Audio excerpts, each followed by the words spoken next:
Hey guys, তো আজকে আমি মলে চলে এসেছি। তো 365-তে এসেছি। তো এখান থেকে আমাদের অনেক ড্রেস পছন্দ। একটা মানির জন্য একটা ড্রেস নেওয়ার দরকার ছিল, ওর আজকে বার্থডে আছে। তো আমরা অনেক ড্রেস দেখলাম, বাট খুব একটা পছন্দ হলো না। তো এই ড্রেসটা ফাইনালি আমরা ডান করলাম, এটা নিলাম।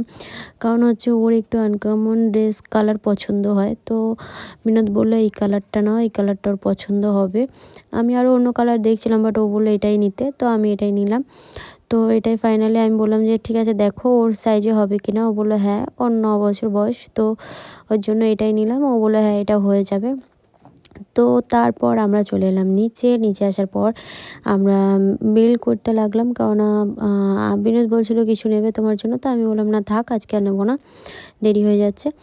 তো তারপরে গিয়ে ও এখানে বিল দিল। তারপর আমরা চলে গেলাম সোজা ওর বাড়িতে ওর জ্যাঠাই যে ওকে কোলে নিয়েছে, মেয়েকে নিয়ে ডাইরেক্ট চলে এলাম। তারপরে গিয়ে অনেক হাসি ঠাট্টা হলো, যেহেতু তারপরে গিয়ে অনেক রাত হয়ে যাচ্ছিলো আস্তে আস্তে। তো কেউ এসেও পৌঁছানি, তা আমি ভাবলাম যে মেয়েকে রেখেই আসি। তো ওর জ্যাঠাই যে ওকে আদর করছে, ফার্স্ট নিল কোলে। তো তারপর গিয়ে আমরা এখানে কিছুক্ষণ ছিলাম। থাকার পর আমি আবার বাড়িতে মেয়েকে রেখে এসেছিলাম। তো বিনোদ এখানে ভিডিওতে বলছিল অনেক কিছুই, তো আমি ওর দিইনি, ওর ভয়েসটা দিইনি। তো এখানে দেখো মনাকে বিনোদের কোলে দিয়েছি। যখনই মনাকে বিনোদের কোলে দিই তখনই মনা কাঁদে।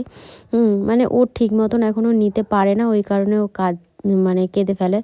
তো দেখো যেভাবে কোলে নিয়েছে, বাচ্চারা তো কাঁদবেই। তারপর মনাকে রেখে এসে এই যে মানির বার্থডে হচ্ছে, সবাই চলেও এসেছে, ওর বাড়ির লোক, ও ঠাম্মা, দিদা সবাই রয়েছে এখানে। তো এই যে ওর কেকটা এখন সাজানো হচ্ছে।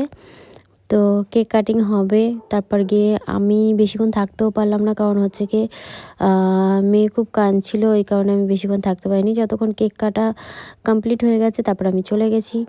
তো গাইস, এই যে এখন কেক কাটা হচ্ছে। তো সবাই বার্থডে সেলিব্রেশন করছে বার্থডে গার্লের জন্য। তো যে কেক কাটছে, তো এই যে এটা হচ্ছে বড় মানি, আর ওই যে পুচকুটা মেজো মানি। তো ভিডিওটা এখানেই শেষ করলাম। তো